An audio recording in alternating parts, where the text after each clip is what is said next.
நாளை அன்று. ஆனால் சின்ன பிள்ளைகள், நான் அவங்கள தவறு சொல்லவும் முடியாது. சரி, ஓகே, கதைக்கு வந்துடலாம். இப்போ எங்கே நிற்குது கதை? இன்ஃப்ராரெட் ரேஸ் பறவைகள் பறப்பதற்கான வழித்தடம் அதுதான். இன்னும் இவர் கண்டுபிடிச்சிட்டாரு. இப்போ இதை ப்ரூவ் பண்ணணும். எப்படி ப்ரூவ் பண்ணுறது? அவர் சொல்கிறாரு, நான் என்ன பண்ணுறேன், பறவைகள் போகிற இன்ஃப்ராரெட் ரேஸ் அந்த ஃபீல்டு இருக்குல்ல, அதை திசை மாற்ற போகிறேன். அப்போ இயற்கையினுடைய பாதைகள் நம்மால் ஊகிக்கக்கூடிய பாதைகளே அல்ல. மீன்கள் ஒரு இடத்துக்கு போகிறது என்றால் யார், ஒவ்வொரு பறவைகள் ஒரு இடத்துக்கு போறதுன்னா ஒவ்வொரு மீனுக்கும் யார் SMS அனுப்பிச்சது? மச்சான் நீ அங்க போயிரு, நம்மால அங்க வர, யார் சொன்னது? ஆனால் இயற்கையினுடைய பாதைகள் நம்மால் ஊகிக்க முடியாதவை. எது முக்கியம்? என்னால் இந்த மண்ணில் இருந்து வாழ்ந்து காட்ட முடியும் என்ற ஒரே ஒரு எண்ணம். அந்த எண்ணத்தை யார் நமக்கு சொல்லித் தருவது? ஒரு புத்தகம் சொல்லித் தரும் என்றால், அந்த புத்தகத்தை நான் அறிமுகப்படுத்தினேன் என்றால், நான் அறிமுகப்படுத்தியதன் காரணமாக ஒரு குழந்தை அந்த புத்தகத்தை தேடி போகிறாள் என்றால், இதை விட மகிழ்ச்சியான நாள் என்னுடைய வாழ்க்கையில் கிடையாது என்று நான் சொல்லுவேன்.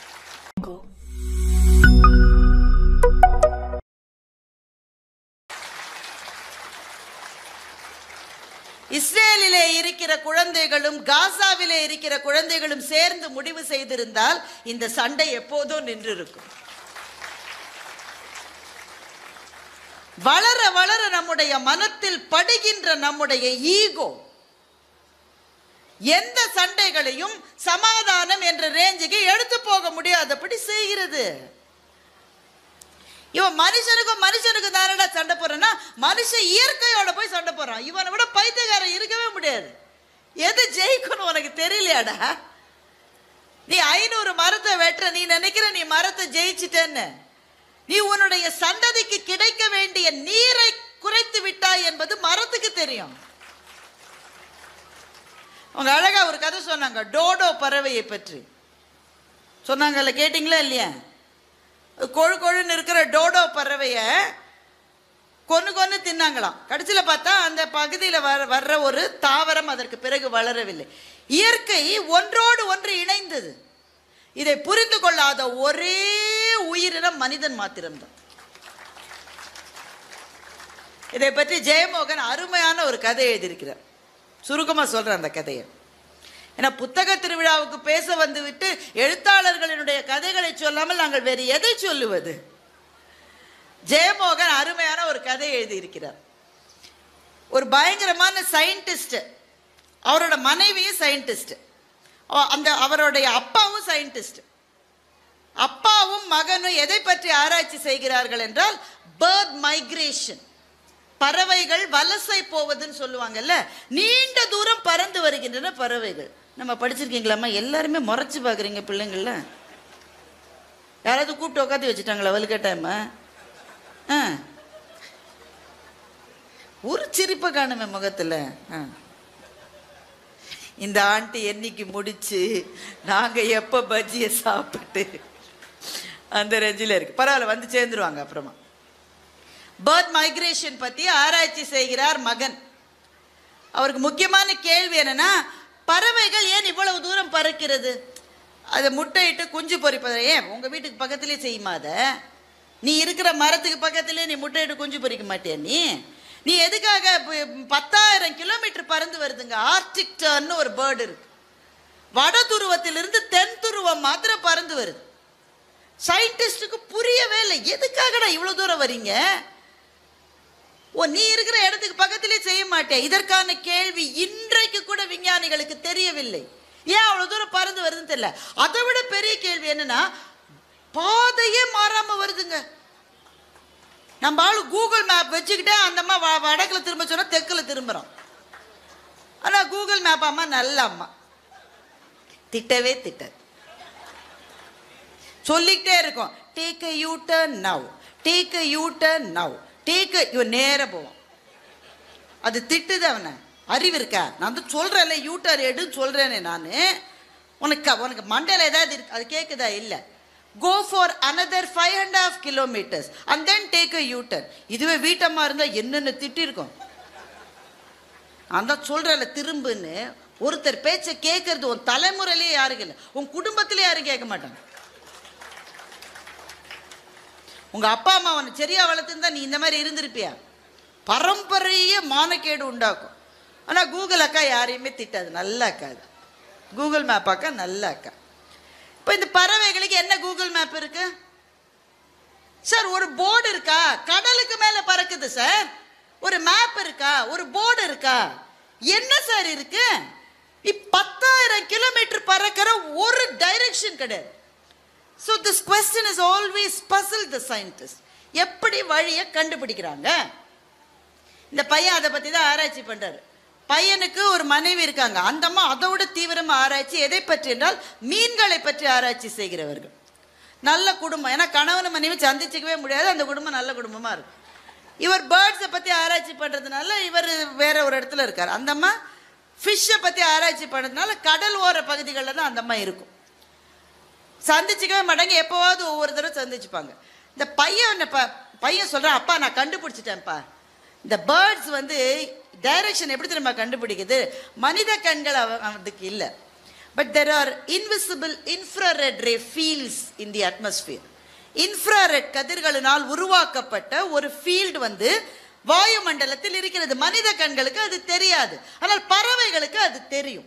இந்த இன்ஃப்ராரெட் ஃபீல்ட்ஸில் இருக்கிற வழியை வச்சுக்கிட்டு தான் அது இவ்வளவு தூரம் பறக்கிறது. நான் என்ன பண்ண போகிறேன், இதை நான் கண்டுபிடிச்சேன்றதை ப்ரூவ் பண்ணணும். இப்போ விஞ்ஞானிக்கு எது முக்கியம்? கண்டுபிடிச்சது முக்கியம் இல்லை, நீ தான் கண்டுபிடிச்சேன்னு முதல்ல ப்ரூவ் பண்ணி பேட்டன்ட் வாங்கினா தான் துட்டு தேரும் அவனுக்கு. ஃபர்ஸ்ட் அதை தான் செய்யணும். நான் இதை ப்ரூவ் பண்ண போகிறேன். என்னம்மா அங்கே பிரச்சனை?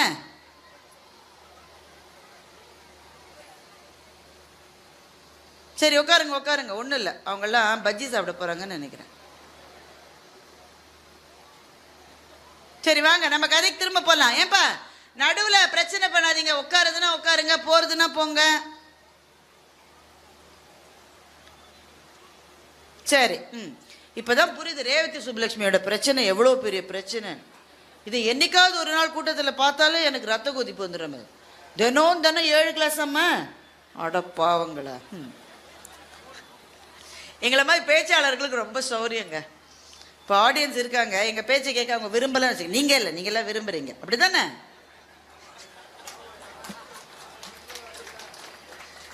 தமிழ் வளர்த்த மதுரையில் மதுரைக்கு வந்த சோதனை, பாண்டிய நாடே என் பாட்டுக்கு அடிமை.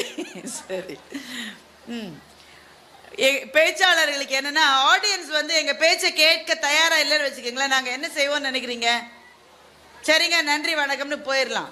ஆனா ஆசிரியர்கள் பாவம், ஒரு நாளும் அவர்கள் பேச்சை கேட்க விரும்பாத ஆடியன்ஸுக்கு மத்தியிலேயே வாழ்நாளெல்லாம் பாடம் நடத்தி கொண்டே இருக்கிறார்.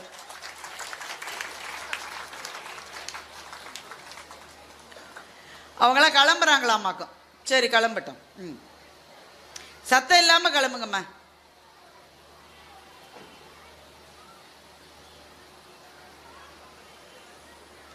சரி கதைக்கு திரும்ப வருவோமா?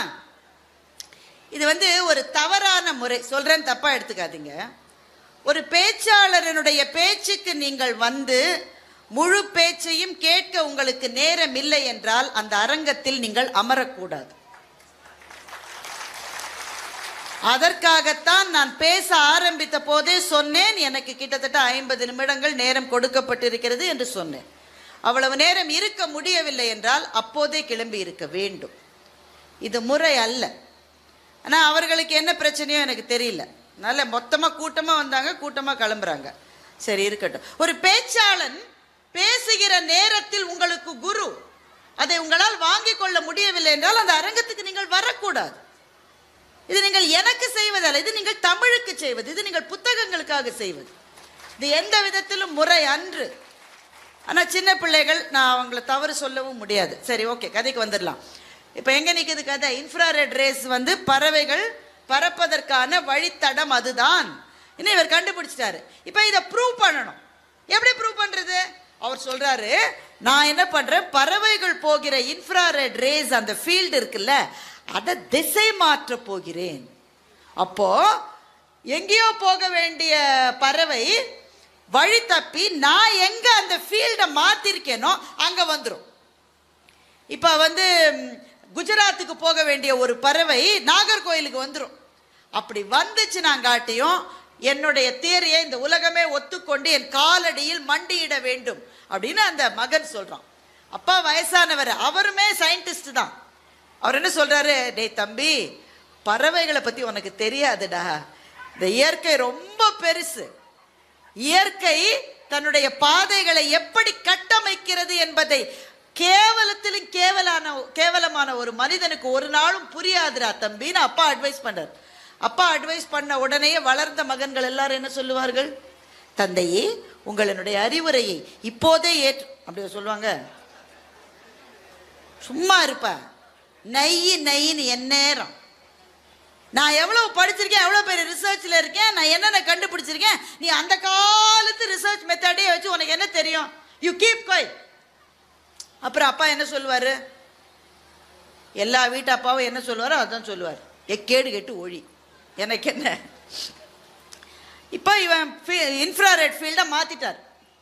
இப்போ பறவைகள், குஜராத்துக்கு போக வேண்டிய பறவை திடீர்னு திசை மாறி கன்னியாகுமரி நாகர்கோவில் பக்கம் வர ஆரம்பிச்சிருச்சு.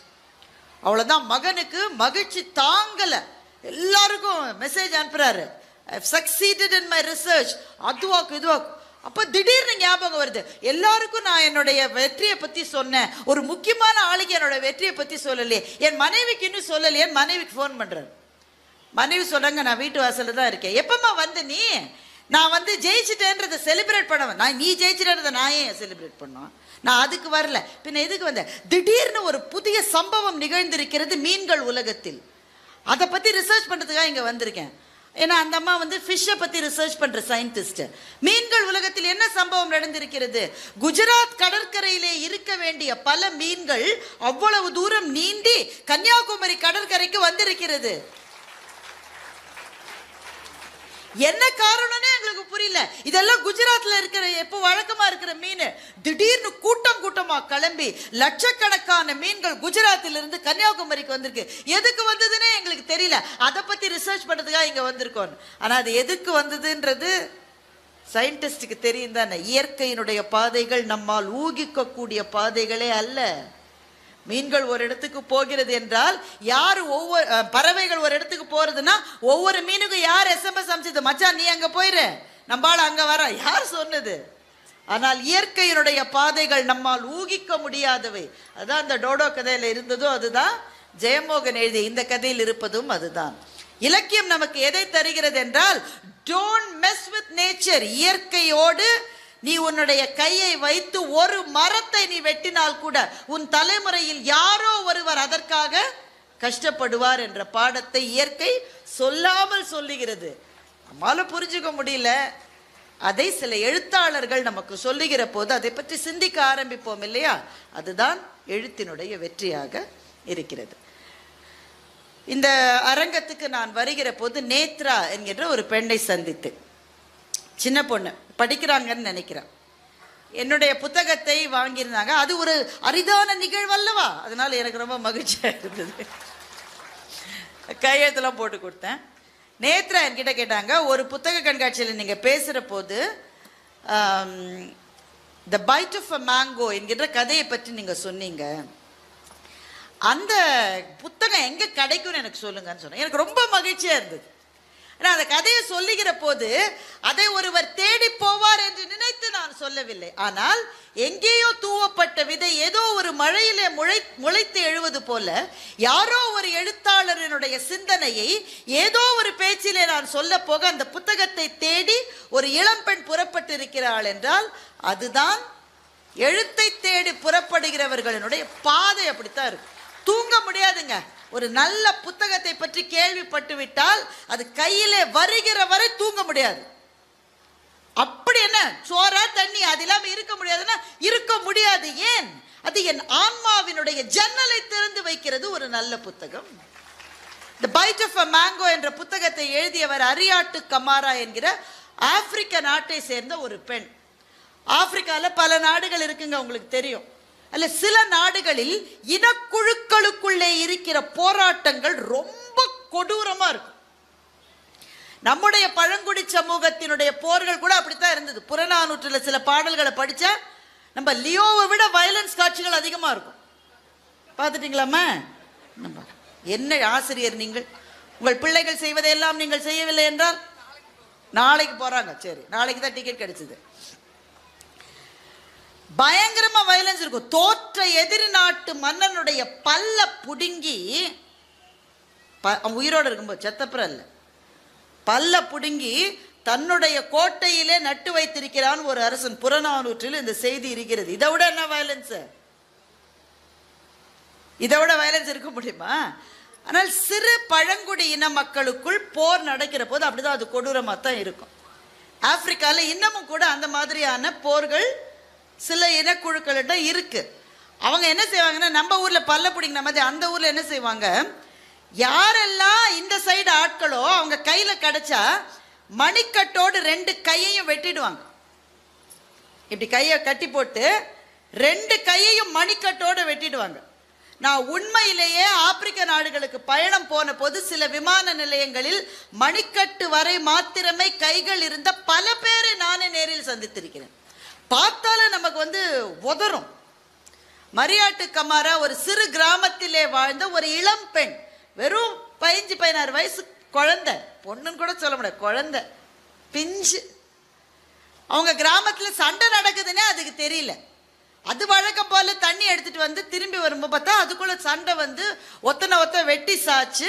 இந்த பொண்ணை பார்த்த உடனே அவனுக்கு தெரிஞ்சிச்சே அந்த இனத்து பொண்ணு வெட்டு என்ன ஏதுன்னு அந்த பொண்ணு யோசிக்கிறதுக்குள்ளே கையில் இருக்கிற அந்த தண்ணீர் மொள்ளுகிற பக்கெட்டோ குடமோ அதை தூக்கி எரிஞ்சிட்டு கையை இப்படி வச்சு ஒரே வீச்சு.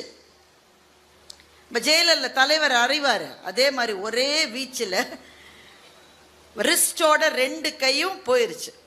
அந்த பொண்ணு விழுந்து கிடக்குறா. என்ன செய்யறதுங்க? இப்போ ரத்தம் போய்கிட்டே இருக்கு. அந்த பெண்ணுக்கு தண்ணி தேவையா இருக்கு. தண்ணி இருக்கு பக்கத்திலேயே, நதியில தண்ணி போகுது. எப்படி எடுத்து சாப்பிடுவீங்க? கை இல்லாம என்ன செய்ய முடியும்? அந்த பெண்ணு கதறி அழறார். 1.5 நாள் அப்படியே கடந்திருக்கு. 1.5 நாள் 36 மணி நேரம் அப்படியே கடந்திருக்கு. அந்த வழியா ஒருத்தன் போறான், போல ஓடுறான். அவன் உயிருக்கு பயந்து அவன் ஓடிட்டு இருக்கான். அவனை பார்த்து இவ கெஞ்சிரா, சகோதரா எனக்கு ஏதாவது சாப்பிட கொடு, பசிக்குது, நான் செத்துடுவேன்னு இது பண்ண. அவன் நின்று அவன் கையை வெட்டிடுவான். அவன் போற போக்கில் என்ன பண்ணா, அங்க ஒரு மாமரம் இருந்தது, அதுல ஒரு மாங்கனி பழுத்து தொங்கியது. அந்த மாம்பழத்தை பறிச்சு அவள்கிட்ட எரிஞ்சிட்டு அவன் ஓடி போயிட்டான். ஏன்னா அவன் நிற்க முடியாது, அவன் உயிருக்கு ஆபத்து. கைகள் இல்லாமல் உந்தி உந்தி போய் தன்னுடைய வாயால் அந்த மாங்கனியை கவ்வி கவ்வி மிருகங்கள் உண்பது போல அந்த பெண் உண்டாள். இந்த மாங்கனியை உண்ட பிறகு அவள் உயிர் நிலை பெற்றது. அப்புறம் அப்படியே உந்தி உந்தி போய் அப்புறம் கொஞ்ச நேரம் கழிச்சு எந்திரிச்சு நின்று அங்க இருக்கிற மருத்துவமனைகள் உண்டு, டாக்டர்ஸ் வித்தவுட் பார்டர்ஸ் என்று அவர்களை சொல்லுவார்கள். எந்த நாட்டுக்கும் சொந்தமில்லாதபடி மொத்த மானுடத்துக்கும் உதவக்கூடிய மருத்துவர்கள். அந்த முகாமுக்கு போய் அவங்க அந்த இரத்த பெருக்கை கட்டுப்படுத்தி அவளை இது பண்ணி, இன்றைக்கு மரியாட்டு கமாரா டொரண்டோவில் வசிக்கின்றார். காலிலேயே ஒரு புக்கே எழுதிருச்சு, காலில் பேனா வச்சுக்கிட்டு.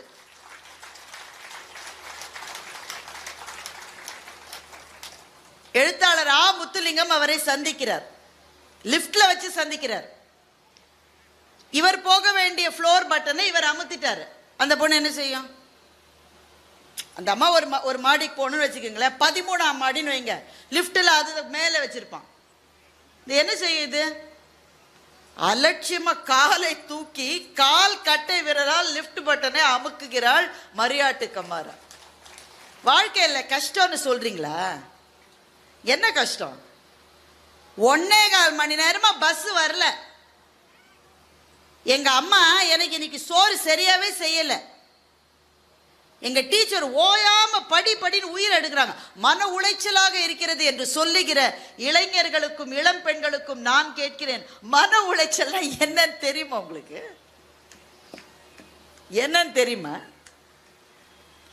நான் கேட்கிற சூரிதாரே எங்க அப்பா வாங்கி தரல. என்ன எங்க அம்மா போன் பார்க்க விட மாட்டேன்றாங்க. எனக்கு பிடிச்ச சீரியலை என்னால பார்க்க முடியல. தற்கொலை. எவ்வளவு தற்கொலை பண்ணுவேன்? என்ன காரணத்துக்காக? என்ன காரணத்துக்காக? ப்ளூ கலர் சூரிதார் கிடைக்கலையாமா. இந்த மாதிரி மனநிலை இருப்பது தவறுன்னு சொல்றதுக்கு நான் வரல. ஏன்னா அந்த வயது அப்படி வல்னரபிள் ஏஜ். ஆனா அந்த பிள்ளைகளுக்கு மரியாட்டு கமாராவை நாம் அறிமுகப்படுத்த வேண்டும் என்று நான் சொல்லுகின்றேன். ஏய் கண்ணா, இதெல்லாம் ஒரு பிரச்சனையே இல்லைடா. லைஃப்ல பிரச்சனை மாதிரி தோணும். ஏன்னா நம்ம வசதியாவே வளர்ந்துட்டோம், வசதியான வாழ்க்கை இருக்கு. அதனால 1-2 கிடைக்கலன்னா கூடடா கண்ணு நமக்கு அது பெருசா தெரியுது. ஆனா பாரு, நீ வாழுகிற இதே உலகத்துல தான் வெறும் 15-16 வயதான மரியாட்டு கமாரா அவ கண்ணு இவ கையை வெட்டியிருப்பானா அவங்க அப்பாவை என்ன செஞ்சிருப்பாங்கன்னு உங்களுக்கு தெரியும் தானே? அவங்க அம்மாவை என்ன செஞ்சிருப்பாங்க நான் இங்க சொல்ல முடியுமா? அப்பா அம்மா சகோதரர்கள் அத்தனை பேரையும் கண்முன்னா, ஏன்னா ஆண்களை கொன்று விடுவார்கள், பெண்களை கண்ணு முன்னாடி பாக்குறா சார். அந்த பொண்ணு கண்ணு முன்னாடி பார்த்துட்டு தண்ணி குடிக்கிறதுக்கு கூட வழி இல்லை, ஏன்னா கை இல்லை. எவனோ ஒருத்தன் தூக்கி போட்ட ஒரு மாம்பழம் அவளுடைய உயிரை காப்பாற்றி இன்றைக்கு டொரண்டோல ஒரு பெரிய பதவியில் அவளை அமர்த்தி இருக்கிறது என்றால் அதை பற்றி தான் அவ கதை எழுதினா, த பைட் ஆஃப் அ மேங்கோ என்று. ஒரு சிறு மாம்பழம் ஒரு உயிரை துளிர்க்க வைத்து அந்த உயிரை கீழ்மைகளினுடைய அடு பாதாளத்தில் இருந்து மேன்மைகளினுடைய உச்சியில் கொண்டு போய் வைக்க முடியும் என்றால், குழந்தைகளே இதெல்லாம் பிரச்சனையே இல்லம்மா லைஃப்ல. லியோ படத்துக்கு இன்னைக்கு டிக்கெட் கிடைக்கலன்னா நாளைக்கு கிடைக்கும். ஒரு பஸ் போச்சுன்னா இன்னொரு பஸ் வரும், ஒரு காதல் போச்சுன்னா இன்னொரு காதல் வரும், ஒரு வேலை போச்சுன்னா இன்னொரு வேலை கிடைக்கும். எல்லாம் வாழ்க்கையில திரும்பி வரும். ஒன்னே ஒண்ணுதான் திரும்பி வராது. நீ பயந்து தற்கொலை பண்ணிக்கிட்டேன்னு வச்சுக்கோ, உங்க அப்பா அம்மாவனுடைய சந்தோஷம் திரும்பி வராது. அவர்களுடைய வாழ்க்கை போனது தான், அது ஒண்ணுதான் திரும்பி வராது. அதனால எல்லாவற்றையும் விட எது முக்கியம்? என்னால் இந்த மண்ணில் இருந்து வாழ்ந்து காட்ட முடியும் என்ற ஒரே ஒரு எண்ணம். அந்த எண்ணத்தை யார் நமக்கு சொல்லித் தருவது? ஒரு புத்தகம் சொல்லித் தரும் என்றால், அந்த புத்தகத்தை நான் அறிமுகப்படுத்தினேன் என்றால், நான் அறிமுகப்படுத்தியதன் காரணமாக ஒரு குழந்தை அந்த புத்தகத்தை தேடி போகிறாள் என்றால், இதை விட மகிழ்ச்சியான நாள் என்னுடைய வாழ்க்கையில் கிடையாது என்று நான் சொல்லுவேன்.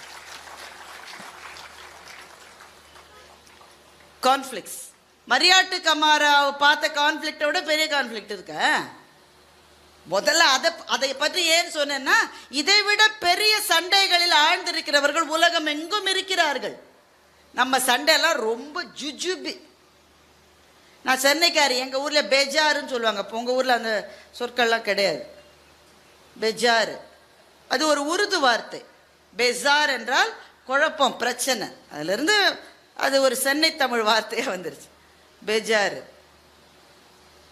என்ன இதுக்கு அடிக்கிறான், சண்டைக்கு வலிக்கிறான், இதெல்லாம் நம்ம சாதாரண சண்டைகள். ஆனா சண்டைகள் இருக்கிறது, என்ன செய்வது? வேகமா எல்லாரும் முதல்ல என்ன செய்யணும்னா, முரண், சண்டைன்ற வார்த்தை கூட நான் சொல்ல, முரண்கள் யார் யாருக்கு இருக்கிறதோ அவர்கள் செய்ய வேண்டிய முதல் வேலை, ஆம் இது ஒரு முரண் என்று அக்னாலேஜ் பண்ணிக்கணும் ஃபர்ஸ்ட். அது எதுவுமே இல்லாத மாதிரி நடிக்க கூடாது. ஆமாம் இது பிரச்சனை, முதல்ல அக்செப்ட் பண்ணுங்க பிரச்சனை இருக்குன்னு. சில பேர் மெதப்பாவே திரிவாங்க. எங்க வீட்டுல என் பசங்க 4 பேர் ராம லக்ஷ்மண பரதம் சேர்த்துருக்கிற மாதிரி என் பேச்சை மீறவே மாட்டேன். ஒண்ணு வெட்டி குத்திட்டு இருக்கு பின்னாடி, என் பேச்சை மீறவே மாட்டேன். முதல்ல அக்னாலேஜ் பண்ணுங்க, ஆமா முரண் இருக்கிறது. சரி இருக்கிறது, என்ன செய்ய முடியும்? யாருடைய வாழ்க்கையில் முரண் இல்லை? எத்தனை பெரிய மனிதர்களுடைய வாழ்க்கையில் முரண் இருந்திருக்கிறது. சோ அப்படித்தான் இருக்கும், இந்த உலகம் இப்படித்தான் இருக்கும். இதை சொல்லிக் கொடுத்தது அன்னை சாரதா தேவி. அன்னை சாரதா தேவியை பற்றி ராமகிருஷ்ணானந்தர் எழுதியிருக்கிற புத்தகத்துல ரொம்ப அழகான ஒரு காட்சி வருகிறது. அன்னை சாரதை தான் ராமகிருஷ்ண மடத்தினுடைய தலைவி. நிர்மாணித்ததே அவங்க தான். விவேகானந்தர் அந்த கனவை நிறைவேற்றுவதற்கு உதவினார், ராமகிருஷ்ண மடமே அமைந்து விட்டது. தலைவி யாரு? அன்னை சாரதா. அன்னை சாரதா ராமகிருஷ்ண பரமஹம்சர் இறந்துட்டார். அப்போ தன்னுடைய அம்மா வீட்டுக்கு போவார். ஜெயராம்பாடின்னு ஒரு ஊர், கல்கத்தால, வங்காளத்துல, கல்கத்தா பக்கத்துல ஜெயராம்பாடிக்கு போவாங்க. இவங்க அந்த நான் சொல்றது என்னங்க, கிட்டத்தட்ட 150-200 வருஷத்துக்கு முதல் இந்த மடத்தில் என்ன வருவாய் இருக்கும்? 10 பைசா 5 பைசா அவ்வளோதானே அன்னைக்கு இருக்கும். இந்த வருவாயை மடத்துக்காகத்தான் அன்னை செலவழிப்பார். ஏன்? அதுதான் ராமகிருஷ்ண பரமஹம்சர் என்னுடைய கனவு. ஏழைகளுக்கு உதவி செய்ய இவர்களே ஏழைகள் தான். இவர்களை விட இருக்கிற ஏழைகளுக்காகத்தான் அந்த பணம் போகணும். ஆனால் இவர் அன்னை சாரதாவினுடைய சகோதரர்கள் சில பேர் இவங்களை ஓயாம நச்சரிப்பாங்க. அந்த காசை கொண்டு வா, அந்த காசை கொண்டு வா, அந்த காசை கொண்டு வா. இவங்க வந்த உடனேயே இவங்க பைய பிரிச்சு பார்ப்பாங்களாம். என்ன இருக்கு உள்ள? என்ன இருக்கும்? ஒரு பழைய புடவை 2 இருக்கும், ஒரு வாழைப்பழம், ஒரு மாம்பழம் ஏதாவது இருக்கு. இவ்வளவுதான் கொண்டு வந்தியான்னு சண்டை. பயங்கரமா சண்டை போடுவாங்களாம். இப்ப அன்னை சாரதா அந்த சண்டையை பொறுக்க முடியாம வீட்டுக்கு பின்பக்கம் இருக்கிற ஒரு வேப்ப மரத்தினுடைய நிழலிலே வந்து உட்கார்ந்து கொண்டிருக்கிறார். அப்ப ராமகிருஷ்ணானந்தா, அதாவது அந்த மடத்தினுடைய துறவிகள் கூடவே வந்திருப்பாங்க இல்லையா, அவங்க கேட்குறாங்க, தாயே உனக்கு இது தேவையா? இவ்வளவு சண்டைக்கு நடுவில் நீ இருக்கணுமா? நீ செய்யற உன்னுடைய தியாகத்தையும் உன்னுடைய பணியையும் உன்னுடைய அன்பையும் மதிக்காத இவர்கள் மத்தியிலே நீ ஏன் வந்து கஷ்டப்படுற? உனக்கு என்ன தலையெழுத்து என்று துறவிகள் கேட்கிறார்கள். கேட்டு விட்டு நிமிர்ந்து பார்த்தால் அன்னை சாரதா தேவி அங்கு நிற்பது போல இல்லை, காளி தேவி அங்கு நிற்பது போல அவருடைய கண்களுக்கு தெரிகிறது. காளி மாதாவினுடைய உருவத்தில் நின்று அன்னை சாரதை சொன்னதாக அவர் உணர்கிறார். இந்த உலகம் இப்படித்தான் இருக்கும். இந்த முரண்களுக்கு நடுவில் நின்றுதான் நம்முடைய வேலைகளை நாம் செய்ய வேண்டும் என்று சாரதா அன்னை சொன்னதாக எழுதியிருக்கின்றார். இது அவருக்கு சொன்னதில்லை, நம்ம ஒவ்வொருவருக்கும் சொன்னது. ஏன்னா வாழ்க்கையில் ஏதோ ஒரு கட்டத்தில் நம்ம எல்லாருக்கும் இது வரும். இது தேவையா எனக்கு? நான் போய் அசிங்கம் பண்ணுமா? என் தம்பின்னு தானே செஞ்சேன், என் கசின் பிரதர்னு தானே செஞ்சேன், என் மனைவி வீட்டு மச்சான்னு தானே செஞ்சேன், என் மகன்னு தானே செஞ்சேன், எல்லாரும் அவமானப்படுத்திட்டானையா, இது எனக்கு தேவையா? இந்த கேள்வி வருமா வராதா? இளைஞர்கள் இருக்கிறீர்கள், அலுவலகத்தில் வேலை செய்கிறவங்க இருப்பீங்க ஒரு வேலைன்னு நினைக்கிறேன். எல்லா அலுவலகத்திலும் இருக்கிற பிரச்சனை மாங்கு மாங்கு மாங்குன்னு வேலை செய்கிறவனுக்கு என்ன கொடுப்பாங்க? இன்னும் அதிகமாக வேலை கொடுப்பாங்க. வேலையே செய்யாம ஓபி அடிக்கிறவனுக்கு என்ன கொடுப்பாங்க? ப்ரமோஷனை கொடுப்பாங்க. நான் தானேயா செஞ்சேன், அவன் தான் செஞ்சுதான் சொன்னான், அட்ட பாவி நான் தான் செஞ்சேன், நீ சொல்லலையேப்பா. அதிகமாக, ஏன்னா இவன் சொல்றது கூட டைம் இல்லை, அதுபடி வேலை செஞ்சுட்டே இருக்கான். அதிகமாக வேலை செய்யாதவனுக்கு ப்ரமோஷனை கொடு, அதிக வேலை செய்கிறவனுக்கு மேலும் வேலையை கொடு. இப்படிதான் உலகத்தில் இருக்கிற எல்லா மேனேஜ்மெண்ட்டும் டிசைட் பண்ணும். அப்ப என்ன தோணும் உனக்கு? சனியனை இதோட விட்டு தொலைச்சிட்டு நான் போலன்னா எங்கேயும் போக முடியாது. ஏன்னா இதை விட்டு நீ இன்னொரு இடத்துக்கு போனா இதை விட பயங்கரமா இருக்குமே காண்டி கம்மியா இருக்க. அதனால இந்த உலகம் இப்படித்தான் இருக்கும், முரண்கள் இருக்கும், பிரச்சனைகள் இருக்கும், சண்டைகள் இருக்கும். நான் அதிலே நின்று கொண்டு என்னுடைய பணி எதுவோ அதை என்னால் முடிந்தவரை அற உணர்வோடு செய்வேன் என்று நிற்பவர்கள் மாத்திரம்தான் இங்கே நிம்மதியாக வாழ முடியும்.